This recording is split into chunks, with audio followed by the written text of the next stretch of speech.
Bom dia, boa tarde, boa noite a todos os alunos da UBE. Primeiramente, parabéns a todos que passaram na primeira fase e agora estão na segunda fase. Essa aula aqui faz parte, né, da preparação para a segunda fase. E aqui a gente vem com o assunto de independência para vocês, né? Eu sou Vinícius de Moraes e espero que vocês possam aproveitar bem a aula e entender bem os conceitos que eu quero passar para vocês terem no repertório de vocês para a segunda fase, né? Bem, primeiramente, vamos avaliar aqui as noções básicas e intuitivas da independência entre variáveis aleatórias, né? Daqui existe uma definição. Duas variáveis aleatórias são independentes se e somente se todos os eventos x pertencentes a C são independentes a todos os eventos y pertencentes a D, né? Então, assim, todos os eventos, cada evento x aí, pertencente ao espaço amostral C, são independentes aos eventos y pertencentes ao espaço amostral D. Essa é basicamente a definição, daqui a pouco eu vou deixar um pouco mais claro com uns exemplos para vocês entenderem melhor. E aqui a gente tem uma ideia matemática, né, da probabilidade condicional, que diz que a probabilidade de x dado y é igual à probabilidade de x e a probabilidade de y dado x é igual à probabilidade de y. Isso ocorre se essas variáveis são independentes, né? Então, assim, uma não interfere na outra. Mas o que é a probabilidade condicional, né? Eu sei que muitos de vocês talvez não tenham visto isso nas aulas, né, no ensino médio.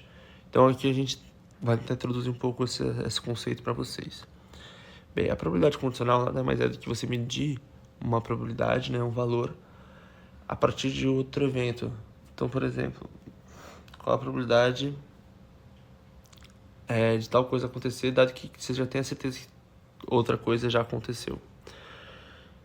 E isso se dá pela seguinte fórmula aqui, né? Então, por exemplo, P de x dado y vai ser igual a P de x inter y dividido por P de y. Só que a gente consegue entender que em casos de independência entre variáveis, o P de x dado y vai ser só igual ao P de x, porque o y não vai interferir no x. Vou tentar dar um exemplo para vocês. De uma maneira que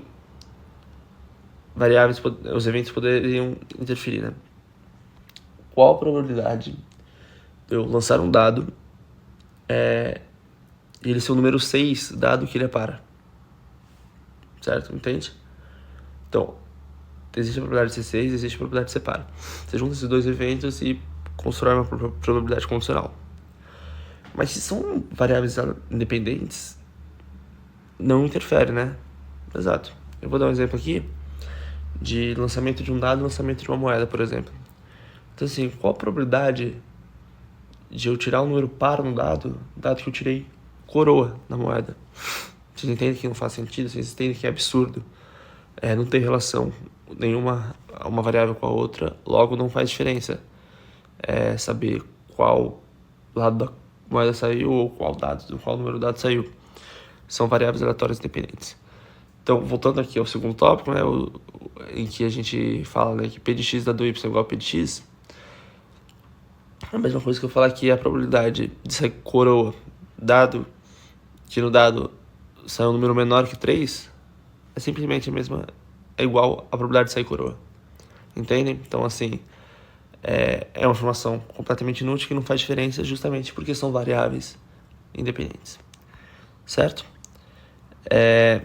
Como dito, né, não faz diferença se você tem a informação de y para calcular a probabilidade de x dado y. Então, são coisas completamente diversas, então não interferem, não tem correlação nenhuma. Bem, já dando o exemplo da moeda, né? Aqui a gente tem uma última definição aqui que é importante também a gente ter, que é sendo x e y variáveis aleatórias independentes. Então, x uma variável aleatória independente e y outra VA. Então, x igual a o evento A e v igual a b, o evento b de y. V igual a b. A e b são eventos independentes. Então, ou seja, para quaisquer eventos dentro das variáveis aleatórias independentes, os eventos também serão independentes. Certo? Então, por exemplo, nas variáveis aleatórias, lançamento de dado, lançamento de uma moeda, Sai par e cai coroa são independentes, são exemplos. Ou tal como sai ímpar e coroa são independentes, quaisquer eventos são completamente independentes dentro de variáveis aleatórias independentes. Bom, aqui a gente tem um outro conceito importante, né, que a gente precisaria saber, que é a tabela de contingência. O que é a tabela de contingência? A tabela de contingência nada mais é que uma maneira de organizar dados em linhas e colunas, mostrando a frequência de todas as suas informações e dados de uma maneira que fique mais fácil de visualizar todas as informações necessárias, certo? Aqui eu trouxe um exemplo sobre a disciplina de matemática no ensino médio. É um exemplo completamente fictício e aleatório, né? De que, calculando pessoas loiras e morenas em relação a uma disciplina de matemática, se gostam ou se não gostam. Bem, aqui eu botei os dados, né, de que gostam são 15 loiros e 20 morenos, e de que não gostam são 10 loiros e 5 morenos. Então aqui a gente estabelece o total de 35, 15, e depois o total geral com 50. Então aqui tem todos os dados que a gente precisa saber e fica muito mais fácil de visualizá-los, de entender, compreender e poder manipular todos esses dados. Mas como que a gente vai manipular esses dados? Tem um caso muito importante que é o teste quadrado. Ele é bem prático e bem fácil de fazer-nos entender e calcular um número para uma relação entre duas variáveis. Então assim, o que seria o teste quadrado? Uma maneira de calcular a relação entre duas variáveis e analisar suas dependências, se são dependentes, se estão independentes, como que é, né? Essa relação entre variáveis aleatórias. Bem, daqui tem uma indagação que pode ser feita para a gente tentar entender melhor. Será que a cor do cabelo interfere no fato de gostar ou não de matemática? O teste aqui quadrado é uma maneira que ajuda a gente a responder essa pergunta por meios matemáticos calculados, mais precisos. Então vamos entender como que é feito o teste quadrado. Primeiramente é necessário analisar a tabela de contingência, que eu acabei de mostrar no slide anterior. Então a gente pega essa tabela, analisa ela. Segundamente, a gente calcula os valores esperados por regra de 3. Eu vou explicar melhor mais para frente como que a gente vai poder fazer isso, para vocês terem isso mais prático. Terceiro, a gente compara intuitivamente os dois valores, né? Os valores esperados calculados e os valores que já estão na tabela. Depois a gente calcula a diferença entre esses dois valores, né? Os observados e os esperados. Depois a gente vê o que quadrado e o que quadrado, né? Esse parece um x, na verdade é o que, né? A letra grega que quadrado. Se que quadrado é menor que o corte ideal, então a gente consegue definir que são variáveis aleatórias independentes. Caso contrário, são dependentes.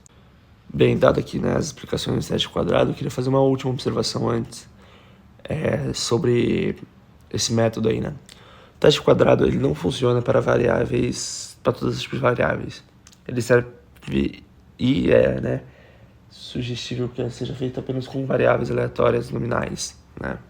Então, no nosso exemplo, por exemplo, loiros e morenos, né, cor do cabelo seria uma variável aleatória nominal, ou então gostar ou não gostar, né, preferência, também seria uma variável nominal.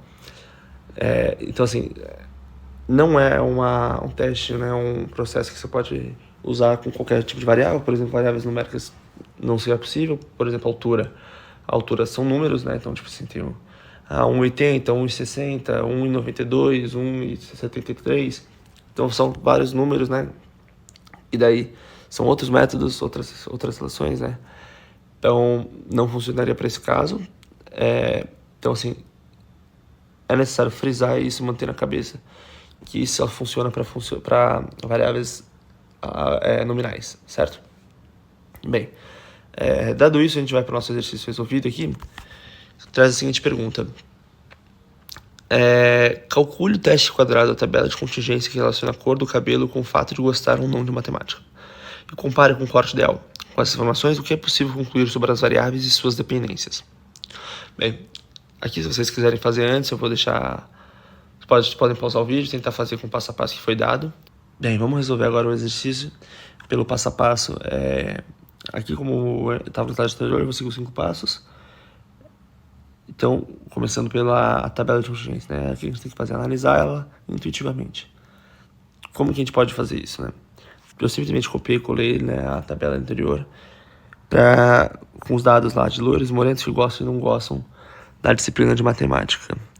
Bem, então tá todos os valores aí, totais, tipo, exatamente iguais, só pra gente ter nossos dados da tabela. O passo 2 é a gente calcular os valores esperados por regra de 3. Como que a gente vai fazer isso? Perceba que na última coluna a gente encontra 25, então 50% de loiros para morenos, né? Então, assim, metade das pessoas, metade são loiras e metade são morenas. O que a gente vai fazer com esse valor, né? 50%. A gente vai no total, segunda coluna, né? No total das pessoas que gostam. E a gente vai analisar, são 35 pessoas totais que gostam. A gente divide esse número, fica 50%, 50%, né? Relativo, né? Proporcionalmente. E a gente vai ter que 17,5 seriam loiros e 17,5 seriam morenos. A gente faz a mesma coisa para a coluna dos que não gostam e teríamos o número de 7,5. Resultando 15, né? Bem, daí a gente tem que comparar intuitivamente os valores observados e os esperados. Percebam que à esquerda a gente tem os valores observados, né, da primeira tabela, e à direita os valores esperados da segunda tabela. Então, comparando aqui 1 a 1, a gente tem 15, 17,5, 20, 17,5, 10, 7,5, 5, 7,5. Percebe-se que são números próximos até. Então, assim, em tese, estão ali do lado, o que em tese significaria que eles não fazem diferença, né? Não são dependentes. Mas vamos seguir, vamos fazer agora o cálculo, né, de fato. O cálculo do Q quadrado nada mais é que a soma ou somatório, né, dos valores observados subtraído pelos valores esperados ao quadrado dividido pelos valores esperados. Não sei se deu para entender, mas vamos tentar fazer um teste aqui. Fazer o teste de loiros que gostam, né? Então a gente pega lá os valores observados 15 menos os valores esperados 17,5, a gente chega em menos 2,5. A gente eleva o 2,5 ao quadrado, chegamos no valor e depois a gente divide pelos valores esperados, que seriam 17,5. Esse valor vai ser o item de loiros que gostam. Então seria 0,3571. Então a gente faz para todos os dados, todos os valores. Então a gente faz para os loiros que não gostam também, e para morenos que gostam e não gostam. E a gente vai chegar nos seguintes valores. Então 0,3571, 0,8333, 0,3571, 0,8333. A gente soma tudo e a gente chega num resultado aproximado de 2,38. E esse seria o nosso Q quadrado calculado. Bem, agora a gente tem que calcular o nosso corte ideal. O que seria o nosso corte ideal? Nosso corte ideal depende de duas coisas: do grau de liberdade e do valor de significância. O grau de liberdade a gente calcula pela seguinte maneira: a gente tem duas variáveis. Uma variável tem duas possibilidades, são loiros e morenos, e a outra também tem dois, são gostam e não gostam. Então a gente faz 2 menos 1 do lado, 2 menos 1 do outro, vai ter 1 e 1, multiplica esses dois valores e a gente vai chegar a 1. Então o nosso grau de habilidade seria 1. Ou seja, basicamente a gente pega a quantidade de possibilidades da variável, diminui 1 e multiplica pela quantidade de possibilidades da segunda variável subtraído por 1. Chegamos em 1 nesse caso aqui, né? E aqui o valor de significância que a gente escolheu 5%, que é basicamente 95% de confiança. E 5% de erro, talvez, né? De chance de erro. Mas 95% de fidelidade. Né? De acreditar, de fé de que vai dar certo. De que nossos números e nossos estados de fato correspondem com a verdade. Bem, então assim, a gente pega uma tabela lá que você consegue achar na internet, de grau de liberdade 1 para valor de significância 5%. Chegaria no número que seria o 3,841 nesse caso específico, de grau de liberdade 1 e valor de significância 5%. Percebe-se que 3,841 é maior que 2,38, né? Bem, fica com isso em mente e vamos para a conclusão. Bem, após feito os 5 passos, é possível observar que o Q quadrado calculado é menor que o corte, certo? Vocês lembram? Vou voltar aqui para deixar claro. Era 2,38 nosso quadrado e o corte dela era 3,841. Bem, com isso pode-se dizer que a cor do cabelo e o fato de gostar ou não de matemática não é evidência estatística de serem associados. Ou seja, pode-se afirmar que uma não interfere na outra, não garantindo, mas com 95% de certeza, afirmando que são eventos independentes, né? São eventos e variáveis independentes. Então, pós-feito aqui quadrado, a gente notou que é menor de fato do que o nosso corte ideal. Isso traz pra gente a ideia de que são de fato variáveis independentes. Ou seja, se a gente fosse voltar lá naquelas noções básicas, a gente poderia perceber que a probabilidade de uma pessoa gostar de matemática, dado que ela é loira, é simplesmente a mesma probabilidade da pessoa gostar de matemática. Em tese não interfere, né? Não é algo que de fato interfere. Analisando geralmente, tudo bem que nesse caso específico da tabela, poderia ser feito um cálculo diferente para analisar essa condicionalidade, mas para efeitos gerais, né, para uma amostra maior, assim, pode-se dizer que não interfere e não tem relação uma variável com a outra. Bem, essa foi a aula de independência, né, da Olimpíada Brasileira de Estatística. Espero que vocês consigam entender o que foi tentado passar, né, o que vocês absorvessem. Boa sorte para todos na prova, né, na segunda fase. E parabéns a todos que já chegaram aqui. Vocês realmente já são campeões, já são batalhadores. Muito obrigado por fazerem parte desse projeto que é a Olimpíada Brasileira de Estatística. E é isso. Boa sorte e ficamos por aqui.